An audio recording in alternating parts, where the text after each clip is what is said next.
नमस्कार शेतकरी मित्रांनो, मागील भागात आपण कामगंध सापळ्यांचे 3 प्रकार पाहिले। या भागात आपण राहिलेले 3 प्रकार पाहणार आहोत। त्यातील चौथा प्रकार आहे फ्लाय ट्रॅप। वरच्या भागात फेरोमोन किंवा अन्न आकर्षक ल्यूर असतो आणि खाली पतंग साठवण्यासाठी भांडे असते। हा सापळा आंबा, डाळिंब, भेंडी, टोमॅटो, कारले यांसारख्या पिकांमध्ये मोठ्या प्रमाणात वापरला जातो। 5. Bottle trap. हा सापळा साध्या प्लास्टिकच्या बाटलीतून तयार केला जातो। बाटलीला 2-3 छिद्रे करून आत फेरोमोन किंवा अन्न आकर्षक द्रावण ठेवले जाते। हा सापळा झाडांच्या फांदीला लटकवला जातो। हा कमी खर्चिक आणि परिणामकारक सापळा आहे।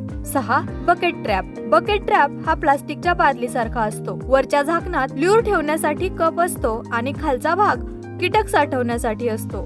हा सापळा विशेषतः नारळावरील गेंड्या भुंग्यासारख्या किडींसाठी उपयुक्त ठरतो। अशाच उपयुक्त शेतीविषयक माहितीसाठी फार्म प्रिसाइज हे ॲप प्ले स्टोअर वरून डाउनलोड करा। धन्यवाद।